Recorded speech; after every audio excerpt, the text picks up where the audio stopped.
कक्षा में नहीं जुड़ी थी और वो कह रही थी कि एक बार इसके बारे में फिर से आप बताइएगा।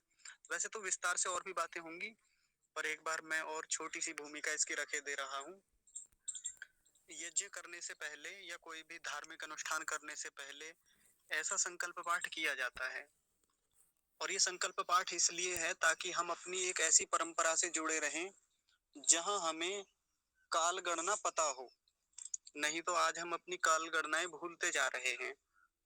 एक तो आलस्य के कारण और दूसरा विदेशी परंपराएँ आ गई हमारे यहाँ पर, तो उनके कारण भी हम अपनी उन परंपराओं को भूल गए।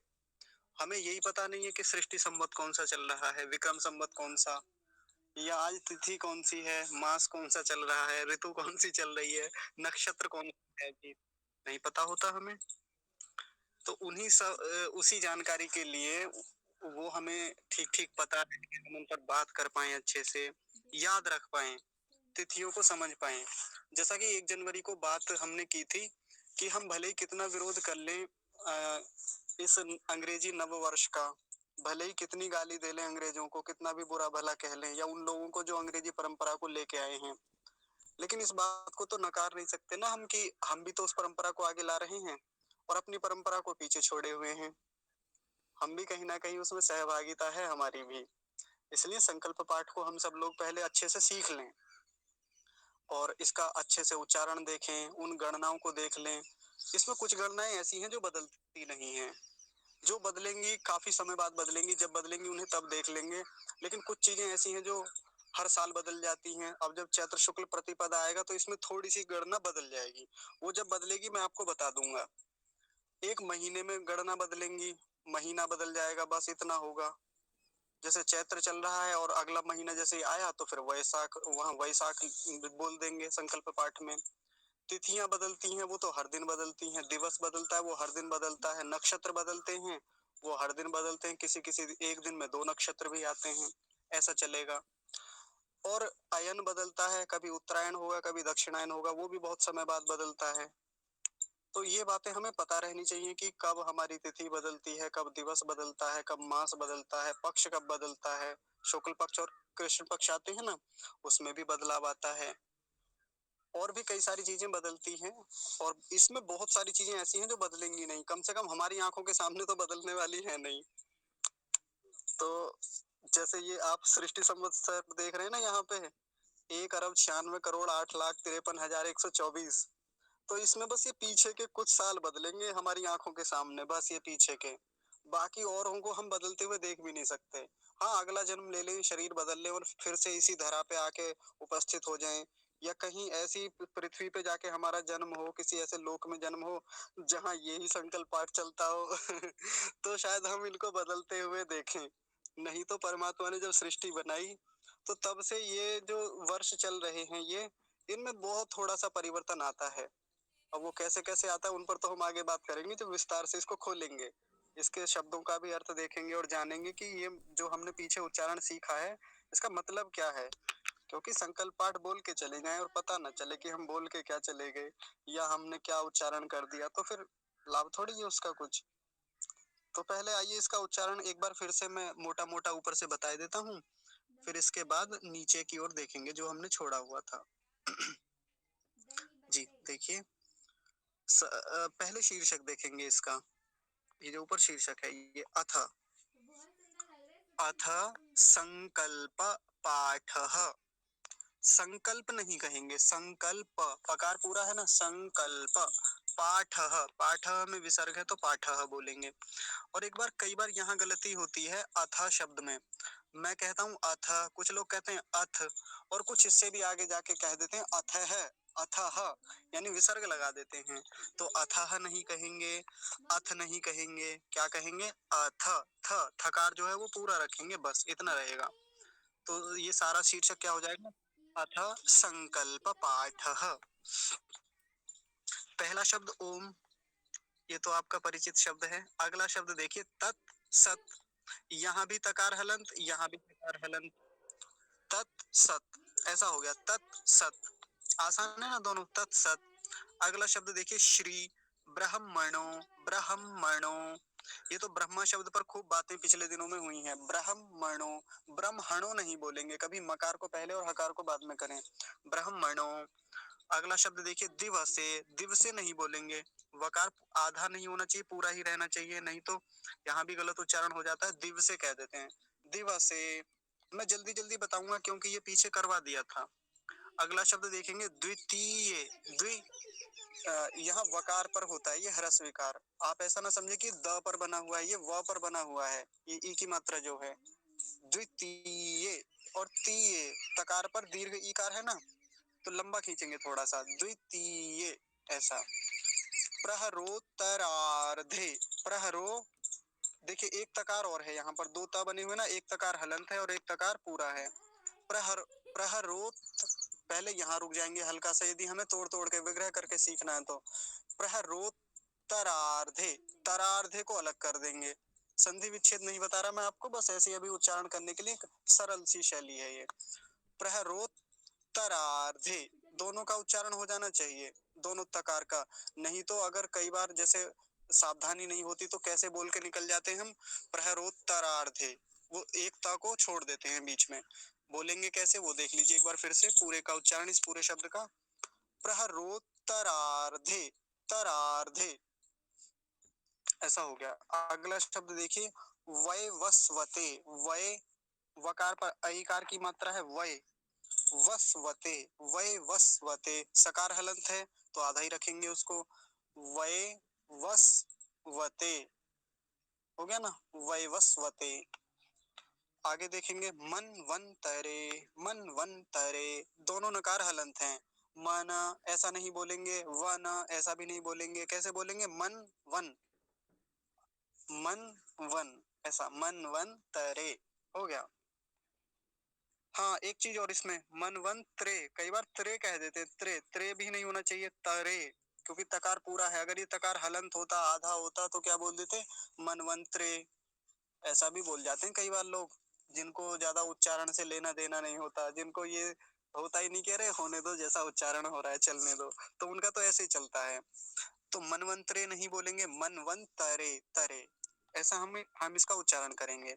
अगला देखेंगे अष्टा विंशति, अष्टाविंशति, अष्टा में मूर्धन्य शकार, अष्टा विंशति, विंशति, अब एक तो वो होता है विंशति, विंशति, विंशति में क्या होता, शकार, ये जो तालव्य शकार है ये हलंत हो जाता, आधा हो जाता, लेकिन विंशति नहीं बोलेंगे, विंशति, विंश, विंशति ऐसा करके, विंशति। तमे शब्द और जुड़ा हुआ है इसमें, तमे, तो पूरा क्या हो जाएगा, अष्टाविंशति तमे, अष्टाविंशति तमे ऐसा हो गया इसका उच्चारण।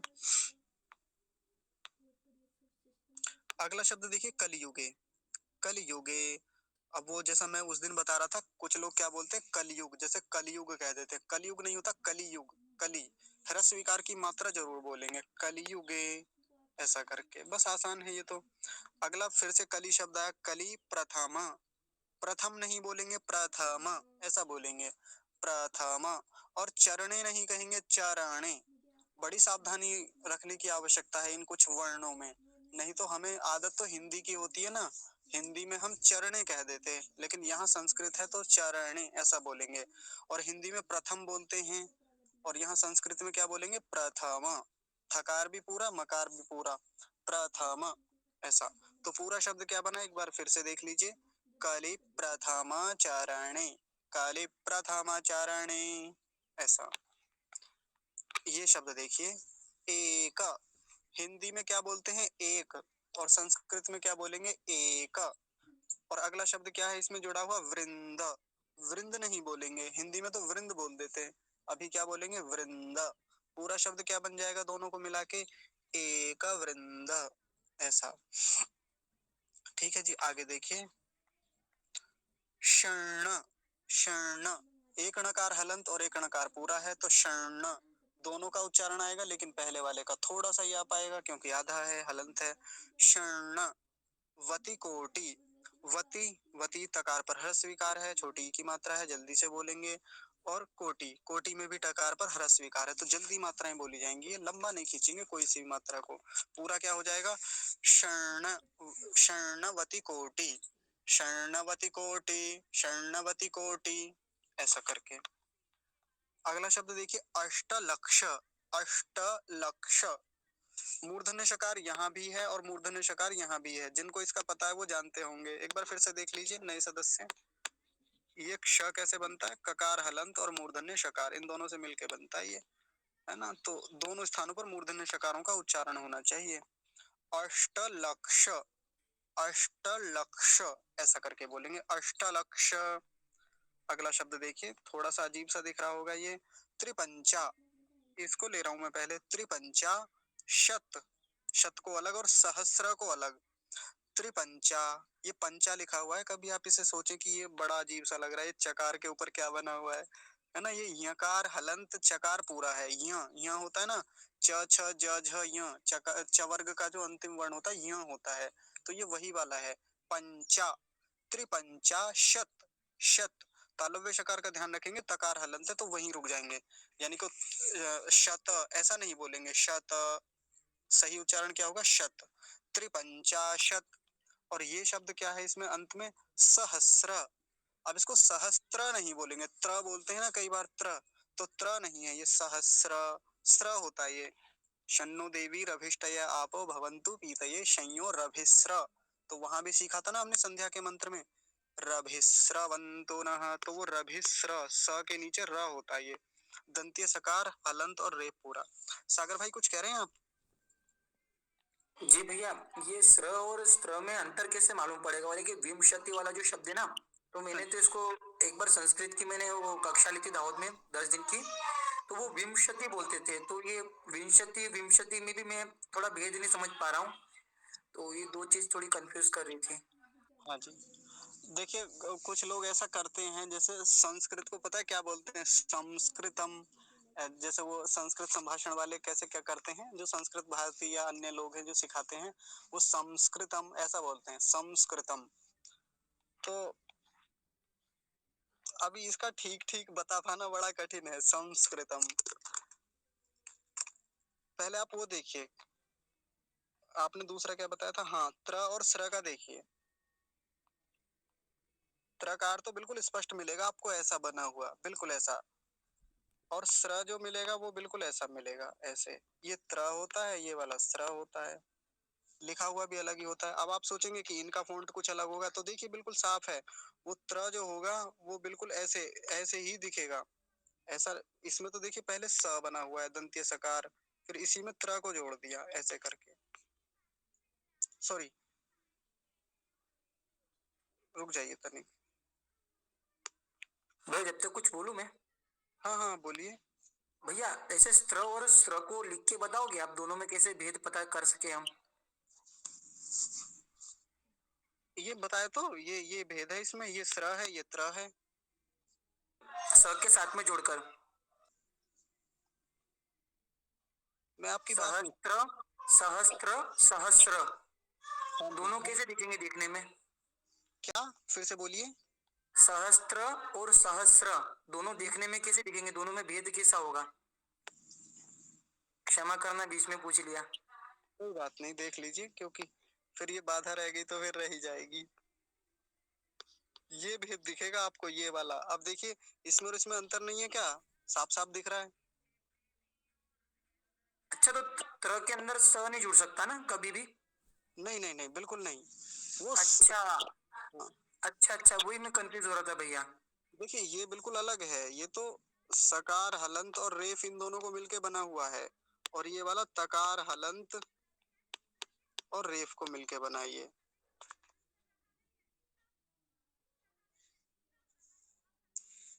आया समझ में? जी जी भैया, मगर इसमें स नहीं जुड़ सकता ना त्र के अंदर, यूं पूछना चाह रहा हूँ मैं। नहीं नहीं नहीं नहीं, बिल्कुल नहीं, वो अलग है एकदम। जुड़ ही नहीं सकता है वो? नहीं जुड़ सकता, ना बोलने में जुड़ेगा ना लिखने में। ओम नमस्ते। जी आचार्य जी, सादर नमस्ते। प्रदीप अगर आचार्य जी। टिप्पणी में देख लो, जो है वहां मैंने देख दिया है, आपके समझ में आ जाएगा। जो है ना, देखो, सा और रा मिलके त्रा बन गया, और सा और रा मिलके सरा बन गया। इसमें क्या वो है, जो है कोई वो ही नहीं है ज्यादा। भाई देखो, आधा त रा हलंत युक्त और आ मिलके जो है वो त्रा बन गया, वो भी संयुक्त अक्षर है। और ऐसे इस तरह जो है वो दंत्य सकार आधा हलंत युक्त और उसमें जो है रा और आ, तो ये स्र बन गया। ये भी संयुक्त अक्षर है, जैसे क्ष है का श, और जो है आधा क और श, और उसमें आ जोड़ देंगे तो क्ष बन जाएगा। इसी प्रकार से है, ये संयुक्त अक्षर है ये भी। नमस्ते आचार्य जी। जी नमस्ते जी। हाँ जी, बहुत बढ़िया बताया आपने लिख के, वो आप टिप्पणी में जाके देख लीजिए, दोनों का लिखा हुआ भी अंतर साफ है वहाँ पे। हाँ, और ये संस्कृत देखो, ये जो है ना, जहाँ हम रहते हैं, जिस स्थान पर हम रहते हैं, वहाँ की अपनी पारंपरिक कुछ भाषाएं होती हैं, तो उसके आधार पर जो है ना, ये भेद होता है उच्चारण में। बाकी जो शुद्धतम उच्चारण है वो विंशति ही है, विंशति नहीं है, संस्कृतम नहीं है, संस्कृतम है। ठीक है। जी हाँ। हाँ जी, हाँ जी, बिल्कुल। अभी बात स्पष्ट हो गई सागर जी? जी, और मैं क्षमा चाहता हूँ, आप लोग का प्रवाह टूट गया मेरे कारण। अरे कोई बात नहीं, अगर ये बाधा रहती तो फिर ये समस्या करती आगे भी, पूछ लेना चाहिए। चलिए आगे चलते हैं। संशय आत्मा विनश्यति। हाँ जी, हाँ जी। संशय दूर है। धन्यवाद, बहुत बहुत पुनः धन्यवाद आप दोनों का। श्रीमान, जो सहस्त्र और सहस्त्र, सहस्त्र का आपने बताया 1000, और सहस्त्र का कुछ मतलब होता है क्या? जी फिर से बोलिए। सहस्त्र और सहस्त्र, तो सहस्त्र का जैसा कि आपने बताया 1000, जी और सहस्त्र, इसका कुछ मीनिंग है क्या? शायद ये उसमें यूज होता होगा, जैसे एक आपने सुना होगा, एक तो होता है स्रोत, एक होता है स्रोत, हम्म, ऐसा होता है ना। तो स्रोत तो हो गया कोई भी साधन, कोई भी सोर्स, और स्रोत क्या होता है, जो अपने पौराणिक लोग किसी का वंदन करते हैं, किसी की स्तुति करते हैं, किसी देवता की, तो उसके लिए जो उन्होंने पद्य के रूप में इकट्ठा किया हुआ है उसको स्रोत बोलते हैं। तो ऐसा ही सहस्त्र पाठ मिलते हैं, कुछ सहस्त्र नाम, ऐसा कुछ करके चलता है उनका। वो ठीक ठीक मतलब तो मुझे भी नहीं पता सहस्त्र होता क्या है, लेकिन सहस्त्र का मतलब 1000 होता है, ये तो मैंने खूब सुना है। आचार्य जी क्या मैं सही हूँ? सहस्त्र का मतलब ही 1000 होता है ना? सहस्त्र शब्द है, जो है 1000 के लिए सहस्त्र नहीं है। हाँ जी। आप कहीं पढ़ेंगे वहाँ सहस्त्र ही मिलेगा। जी वहाँ पर त्रा होगा, जो है वहाँ पर त्रा नहीं होगा। जी। जो शुद्ध शब्द है वो सहस्त्र ही है। हाँ जी। वो लेकिन अब क्या है कि वहाँ जो है ना, हम वर्ण में उसमें भेद नहीं कर पाते। जिनको जानकारी नहीं है, संस्कृत व्याकरण जिन्होंने नहीं पढ़ा है, वो स्रा को भी त्रा पढ़ते हैं और त्रा को भी स्रा पढ़ते हैं, गड़बड़ करते हैं। हाँ जी। तो संस्कृत को शास्त्र बोल देते हैं वो। जी जी जी। ये गलत पढ़ पाते हैं ना इसको, हम लोग इसको स्र नहीं पढ़ते, हम इसको स्त्र पढ़ देते हैं, त्र जैसा पढ़ते हैं, तो इसलिए गलती होती है। अरे वर्तनी में भी, लेखन में भी बहुत अशुद्धियां करते हैं। अभी आपने संकल्प पाठ के लिए मुझे बोला था, लेकिन मुझे थोड़ा समय नहीं मिल पाया। मैं अभी भी इधर ही हूँ, प्रयागराज में ही। मैं जी एकदम खत्म करवाता जो है, हाँ आपसे कॉल बात करके। जी। अभी भी गड़बड़ियां हैं बहुत सारी। कोई नहीं, आप पढ़ाओ इनको, देखते हैं समय मिलने पर जो है ना, फिर हाँ जी। किसी में सही करा देना। ठीक है और ये ठीक। संकल्प पाठ भी जो वर्तमान में चल रहा है ना, ये सही नहीं है, ये वैदिक नहीं है जो है। जी सबको नहीं पता इस बारे में भी। हमारे आर्य समाज के पुरोहित भी जो है ना, बस ऐसे ही जो है लकीर के फकीर बने हुए हैं। मैंने बताया था, मैंने ये बात की थी कक्षा में भी कि संकल्प पाठ को लेके बहुत सारी अवधारणाएं चल रही हैं, लेकिन ये जो मैंने बताया ये बिल्कुल एज इट इज है। ये रोजड़ से जो है, से जो और पर इसमें भी दो तरह की हैं गड़बड़ियां जो मुझे दिख रही हैं। बाद में मैं आपसे व्यक्तिगत बात करूंगा तो बताऊंगा, है ना। अभी आप पढ़ाइए। जी जी जी। आचार्य सत्यजीत जी ने ही भेजा था ये, तो उसी के आधार पर यहाँ पर बात कर रहे हैं हम। जी आगे देखिए। हाँ तो मैं एक बात और भी कह रहा था ना, जैसे इतने दिनों तक हम संध्या के का जो पहला मंत्र है, रभिष्टय आपो, सॉरी, शन्नो देवी रभिष्टय आपो भवन्तु पीतये संयो रभिस्र, उसको रभिस्त्र पढ़ते रहे। क्यों? क्योंकि पढ़ना नहीं आता था। वो क्या स्र है, वहां पर संयो अभिस्रवंतु न है, वो तो वहां संयोग होकर के संयो संयो अभिस्र हो गया। संयो अभिस्रवंतु न, तो वो संयो को विसर्ग का जो विसर्ग का क्या हो गया, र हो गया, तो रभिस्र हो गया। संयो अभिस्रवंतु न। जी।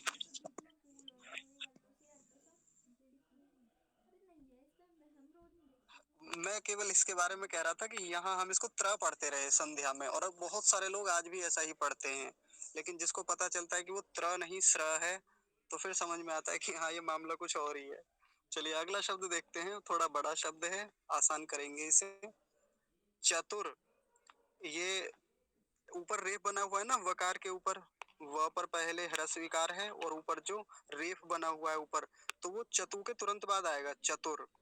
चतुर विंशत, इतना बोलेंगे, चतुर विंशत युत्तर शत तमे, ऐसे तोड़ लेंगे, आसान हो जाएगा। फिर से देखिए, चतुर्विंशत चतुर्विंशत युत्तर शततमे।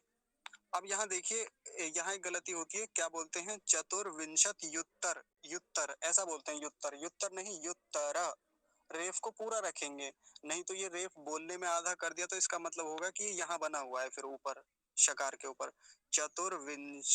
फिर से देखिए शुरू से, चतुर्विंशत युत्तर शततमे, ये परसों की कक्षा में बताया था मैंने विस्तार से खोल के अलग अलग लिख के, तो पूरा एक बार फिर से देख लीजिए, चतुर्विंशत्युत्तर शततमे, ऐसा इसका उच्चारण होगा। अगला शब्द जो अंतिम शब्द था, हमने पिछली कक्षा में देखा था, वो क्या था, सृष्टि संवत्सरे। सृष्टि, सृष्टि, ये वाली बात भी बताई थी। कुछ लोग क्या बोलते हैं, सृष्टि बोलते हैं ऐसे करके, सृष्टि, ये वाला बोलने में उच्चारण सृष्टि का होता है कि परमात्मा ने सृष्टि बनाई, सृष्टि नहीं बनाई परमात्मा ने तो सृष्टि बनाई, सृष्टि। और उसमें भी भीतर क्या है, मूर्धन्य शकार है ये इसके अंदर जो बना हुआ है, तो सृष्टि संवत्सरे, संवत्सरे ऐसा हो जाएगा। पूरा शब्द क्या बनेगा, सृष्टि संवत्सरे। यहाँ तक हमने पिछला पाठ देखा था। अब आगे देखेंगे, ये जो शब्द है इसको कैसे उच्चारण करेंगे, अशीत्यधिक, अशीत्य, अशीत्य, पहले तालव्य शकार, उस पर दीर्घ ईकार है, बड़ी ई की मात्रा है, तो लंबा खींच के बोलेंगे थोड़ा सा, क्या हो जाएगा, अशीत्यधिक, और इसके साथ ही इसको भी जोड़ देंगे, धिका शब्द जो है, अशीत्यधिक, अशीत्यधिक ऐसा हो जाएगा। फिर से देखिए एक बार प्रवाह से, अशीत्यधिक, अशीत्यधिक ऐसा हो जाएगा। देखिए फिर से एक वही वाला आया, ये वाला वर्ण जो है, द्वि, पहले इसे देखेंगे, द्विसहस्र, अब इसको सहस्त्र नहीं बोलेंगे, द्विसहस्र, और तमे, तमे तो पीछे भी आया, ये आया था ना ऊपर, तो पूरा क्या उच्चारण होगा, द्विसहस्रतमे, द्विसहस्रतमे ऐसा इसका उच्चारण हो जाएगा, द्विसहस्रतमे। ठीक है जी।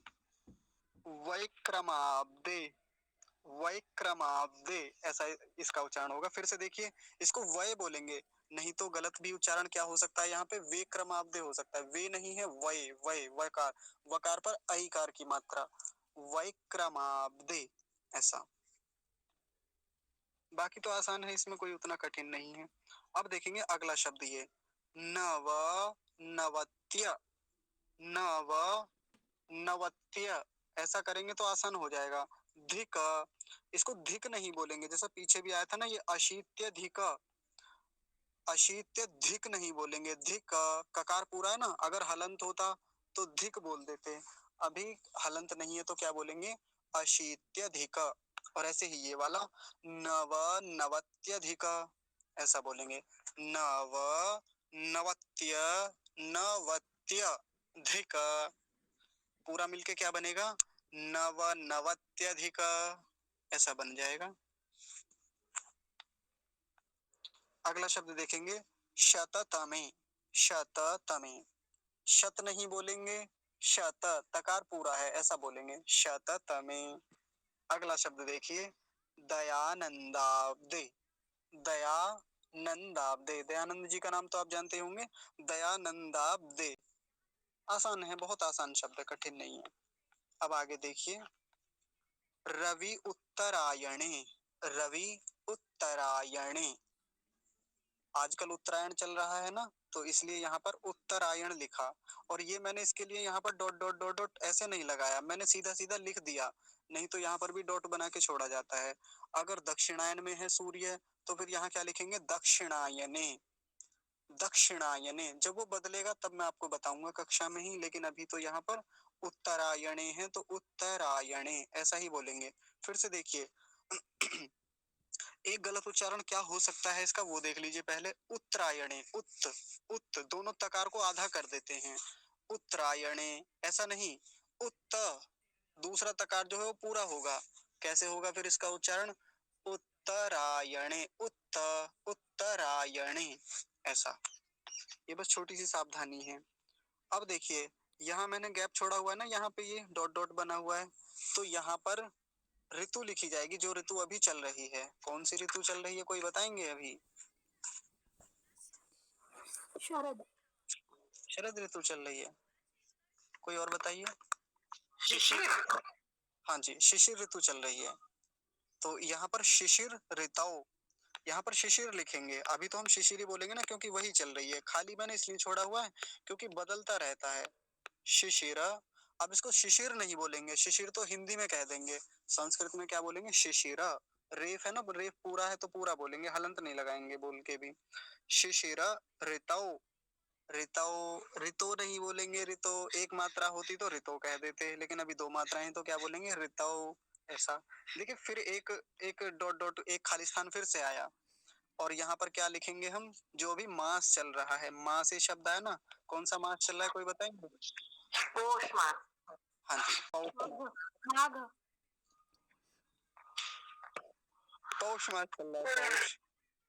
माघ मास चल रहा है। माता जी बड़ी समस्या है इस चीज को लेके, मतलब मैं आपको नहीं कह रहा वो। हाँ रुक जाइए। एक संकल्प पाठ आता रहता है ना, वो समूह में चलता रहता है, तो वहां भी वो माघ ही देखा था मैंने भी। तो मैं जो बता रहा हूँ आपको अभी, वो समस्या रहेगी ये भी, कहीं माघ मास चल रहा है, कहीं पौष मास चल रहा है। तो बहुत बड़ी डिबेट है इसको लेके, मास को लेके भी। और ये जो पीछे गणना आई ना, देखिए इतनी लंबी, इसको लेके भी बहुत सारी पीछे चर्चाएं रही, बड़े शास्त्रार्थ रहे, बड़ा युद्ध रहा लोगों में। तो अभी जो मैं बता रहा हूँ, ये मैं उस शैली से बता रहा हूँ जो रोजड़ वाले पढ़ाते हैं, या जो रोजड़ वाले प्रतिदिन संकल्प पाठ करते हैं, जो उनका यूट्यूब पर पब्लिश होता है, या जो वो व्यक्तिगत अलग से भेजते हैं किसी को भी। इसका समाधान मैं अभी 1 मिनट में कर दे रहा हूँ। देखो 3 सम्मत है हमारे। हाँ एक सृष्टि सम्मत है, एक तो हो गया जो है सृष्टि सम्मत हो गया, ठीक है। एक हो गया मानव सम्मत, एक हो गया वेद सम्मत। अब सृष्टि सम्मत जो है सबसे पहले होगा, और मानव और वेद सम्मत दोनों एक साथ हो सकते हैं, क्योंकि सृष्टि की रचना पहले हुई। मनुष्य को जिन मूलभूत आवश्यकताओं की, जिन वस्तुओं की, संसाधनों की आवश्यकता होती है, क्योंकि मनुष्य जो है संसाधनों के ऊपर निर्भर है। तो ईश्वर ने सृष्टि के आदि में जब सृष्टि का निर्माण किया, तो उस समय पहले सृष्टि को बनाया। तो सृष्टि सम्मत क्या है? 1 अरब जो है 97 करोड़, ठीक है। और मानव सृष्टि सम्मत और वेद सृष्टि सम्मत, मतलब मानव सम्मत और वेद सम्मत जो है वो 96 करोड़ है। क्योंकि 1 करोड़ वर्ष परमात्मा को ग्रह नक्षत्र जितने भी ये जो बनाए ना, सूर्य चंद्रमा, इन सबको व्यवस्थित करने में लगे। इस पर डिबेट हो चुकी है और यही समाधान है। तो यदि हम बोलेंगे जो है वेद सम्मत और मानव सम्मत, तो क्या होगा? 1 अरब 96 करोड़, ठीक है। और सृष्टि सम्मत अगर बोलेंगे, भाई सृष्टि की जब से रचना हुई है जो है, तो वो होगा 1 अरब 97 करोड़। ये है समाधान इसका। उसमें आचार्य सत्यजीत जी भी थे, ये सारे विद्वान थे हमारे आर्य समाज के। यहाँ इस पे जो है, और दार्शनिक लोकेश जी, उनसे बढ़कर के ज्योतिष का कोई विद्वान अभी वर्तमान में है नहीं जी। तो उन्होंने समाधान दिया था। और जो हमारा सूर्य सिद्धांत ग्रंथ है ना एक, उनका ज्योतिष के ऊपर ही शोध है। जी। जो हमारा शिक्षा कल्प, व्याकरण, निरुक्त, छंद, ज्योतिष जो षडंग है वेद के, उसमें से अगर हमें वेदों को जानना है तो ज्योतिष एक अंग है, और ज्योतिष के ऊपर उनकी बहुत अच्छी पकड़ है। वो बड़े सरलता से उसको समझाते हैं। जी। तो अब सबके समझ में आ गया होगा, क्योंकि भाई जब सृष्टि की रचना परमात्मा करता है, तो सबसे पहले तो सृष्टि सम्मत होगा ना। अब सृष्टि की जब रचना हो जाएगी, मनुष्य और वेद दोनों को एक साथ हम रख सकते हैं। वो दोनों एक साथ संभव है, क्योंकि जब मनुष्य की परमात्मा सृष्टि के आदि में, जिस प्रकार से भी हमारी जो वैदिक थ्योरी है कि परमात्मा जो है वो अमेथुनी सृष्टि करता है, यानी भूमि में गर्भ बनाता है, और लगभग जो है युवा अवस्था में युवक और युवतियों को जो है उनको उत्पन्न करता है। ये ईश्वर की व्यवस्था है ऐसी। तो जब मनुष्य की उत्पत्ति होगी, तो उसको भाई बिना ज्ञान के मनुष्य रह नहीं सकता, तो वेद का ज्ञान परमात्मा जो है उसको उपलब्ध कराता है। इस प्रकार से जो है ये हो जाएगा। 3 जो है सृष्टि सम्मत, एक हो गया 97 करोड़, और मानव सम्मत और वेद सम्मत हो गया जो 96 करोड़। तो यदि आपको बोलना है सृष्टि सम्मत तो क्या बोलेंगे 97 करोड़, और मानव सम्मत बोलना है तो वो 96 करोड़।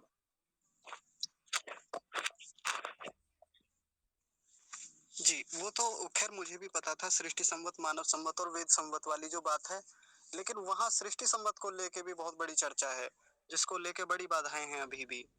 इसलिए मैं कह रहा जी, हूँ, ये सृष्टि संपत्ति को पढ़ाया जाता है ना, ये 96 करोड़ जो है।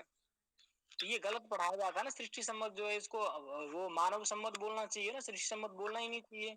हमारे हाँ जी, पास स्वामी दयानंद जी का प्रमाण है, सबसे अंतिम ऋषि दयानंद जी। आप देखिए दादी भाष्य भूमिका उठा करके देखो, उसमें स्पष्ट लिखा हुआ है।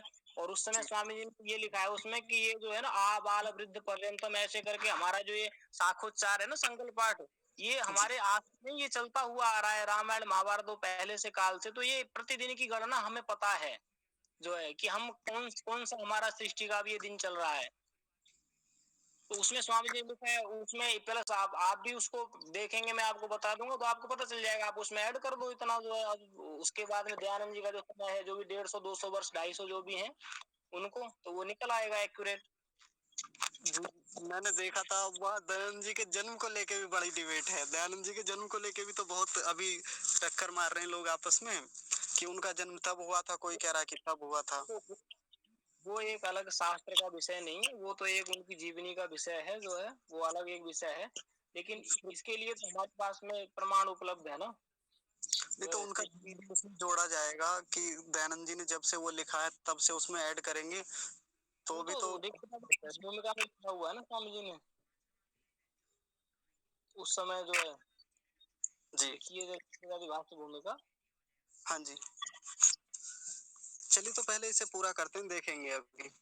तो वहाँ जो अभी चल रहा है उसमें वो पौष मास ही वहाँ पर वो लिखते हैं, और जो वो वहाँ बदलते हैं हर महीने। तो अभी वहाँ पर जो मैंने देखा वो पौष मास ही चल रहा था। और जो वहाँ से एक देखिए पंचांग प्रकाशित होता है, मैं वो आपको वो दिखाता हूँ। अभी देखिए,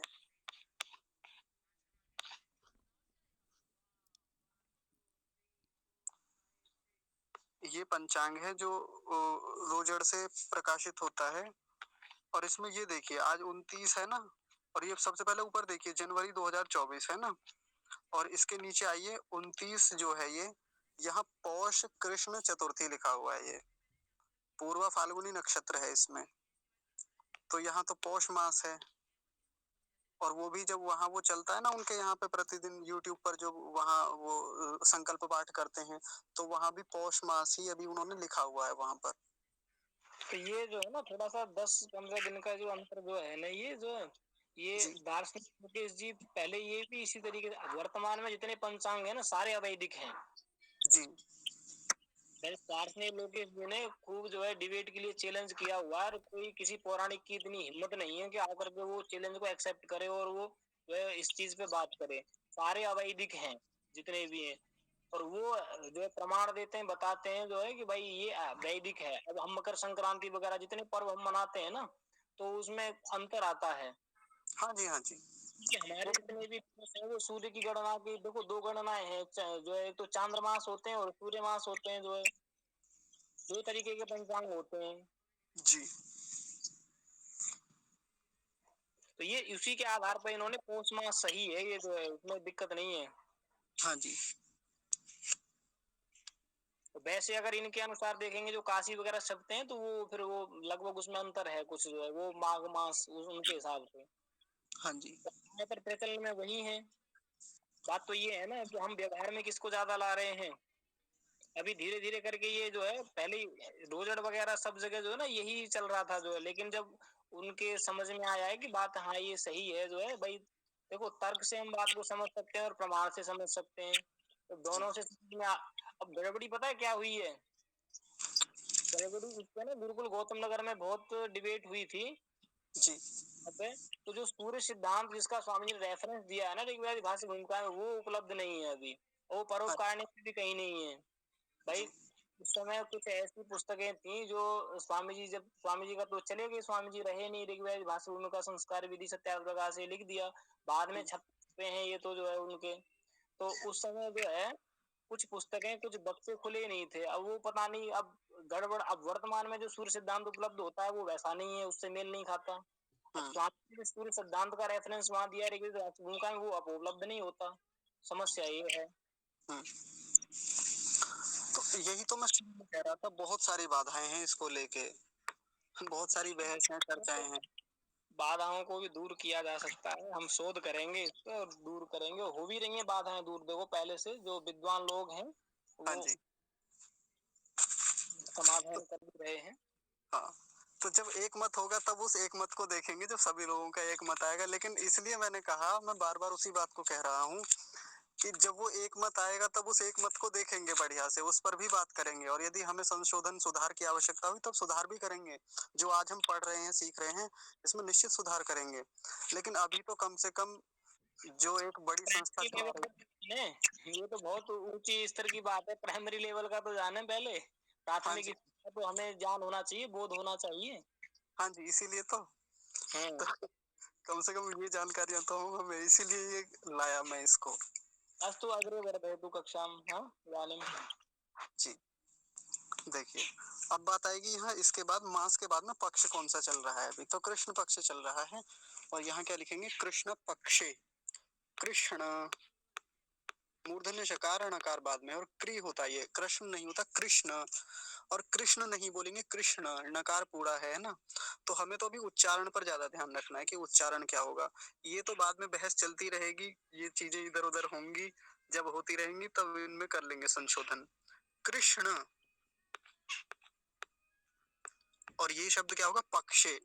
पक्षे नहीं कहेंगे, पक्षे, जैसे छ बोलते हैं ना, छकार, वो छकार का उच्चारण नहीं आना चाहिए, पक्षे ऐसा बोलेंगे। तिथि क्या है आज, तो चतुर्थी तिथि थी, तो उसको क्या बोलेंगे, चतुर्थ्याम। चतुर्थ्याम, मैं उसको इधर लिखता हूँ, थोड़ा सा बड़ा शब्द है।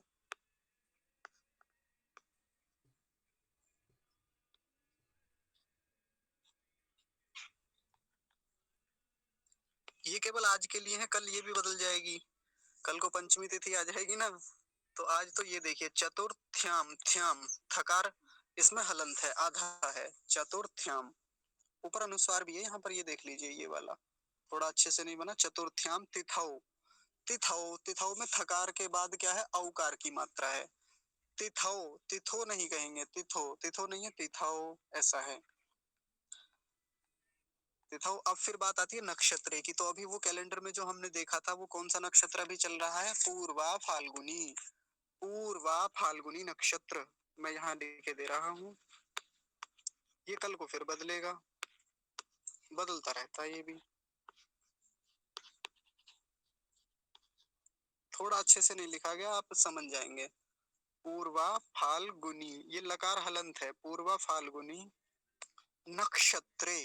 नक्षत्रे नहीं कहेंगे, नक्षत्रे ऐसा, पूर्वा फाल्गुनी नक्षत्रे ऐसा हो गया। अब ये काले, काले का मतलब यहाँ आएगा कि अभी कौन सा काल है, प्रातः काल है कि सायंकाल है। यदि हम प्रातः काल यज्ञ कर रहे हैं और संकल्प पाठ प्रातः काल बैठ के बोल रहे हैं, तो क्या बोलेंगे, प्रातः काले। और सायंकाल यदि यज्ञ कर रहे हैं तो वहां क्या बोलेंगे, सायंकाले। तो मैं यहाँ भी प्रातः काले लिख देता हूँ, क्योंकि अधिकांश तो यज्ञ हम प्रातः काल ही करते हैं। तो प्रातः काले, आसान है ना ये तो, क्या काले। फिर है आगे शुभ। शुभ नहीं बोलेंगे, हिंदी में जैसे शुभ बोल देते हैं, शुभ लाभ, तो वैसा शुभ नहीं है, शुभ, भकार पूरा है। मुहूर्ते, मुहूर्ते में देखिए, मकार पर ह्रस्व उकार, हकार पर दीर्घ उकार, तो मुहूर्ते, हकार को थोड़ा, हकार पर जो उकार है उसको लंबा खींचेंगे, मुहूर्ते। अगला शब्द देखेंगे, भूर लोके।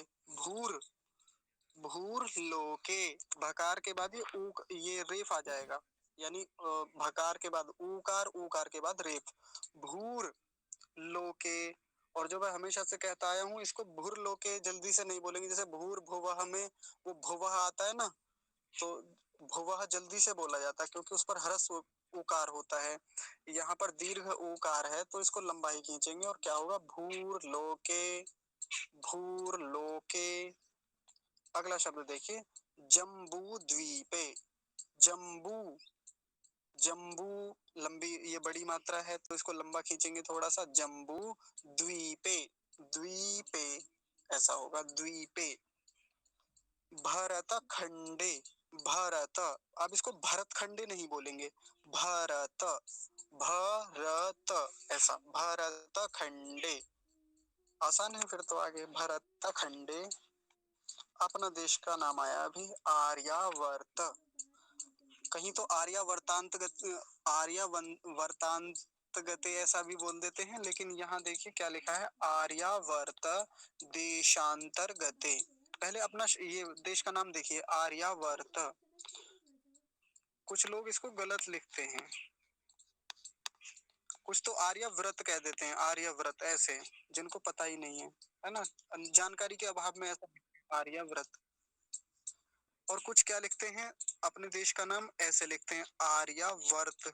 जिनको थोड़ा सा पता है तो वो ऐसे कर देते हैं, आर्यावर्त ऐसे, एक तकार नहीं लिखते। तो देखिए यहाँ जैसा लिखा हुआ है, आर्या शब्द है पहले, फिर वर्ते, वर्ते, वर्ते में एक तकार हलंत है, एक तकार पूरा है, तो पूरा शब्द क्या बनेगा, आर्यावर्ते। अगर केवल अपने देश के नाम की बात हो, अच्छा आर्यावर्त है ये तो केवल, हाँ वर्ते नहीं है, आर्यावर्त ऐसा बोलेंगे। हमारे देश का नाम क्या है, आर्यावर्त, ऐसा बोलेंगे, आर्यावर्त। दो तकार हैं, इसका ध्यान रखेंगे, एक तकार हलंत है बीच में, एक तकार पूरा है। आगे अगला शब्द देखेंगे, देशांतर गते, देशांतर, देशांतर, तकार के बाद रेफ आएगा, तो क्या बनेगा, देशांतर गते, देशांतर गते। अब यहाँ सभी लोग अपने, अरे ये यहाँ पे आर्यावर्त जो लिखा है उसमें मतलब एक और या भी दिखा, कहीं कहीं लिखा रहता है एक और या, क्या लिखा रहता है, फिर से बोलिए। यकार, यकार लिखा रहता है आचार्य जी, ये मतलब हाँ हाँ आर्या लिखा ना यहाँ पे। जी जी जी, ये देख लीजिए, मतलब कुछ लोग आर्य शब्द को ऐसे लिखते हैं ना। जी जी आचार्य। हाँ जी हाँ जी। तो हाँ, ऋषि दयानंद के ग्रंथों में मैंने ऐसा भी देखा है कि वो यकार दो लिखते हैं, एक यकार हलंत और लिखते हैं, और ऐसा भी देखा है कई स्थानों पर।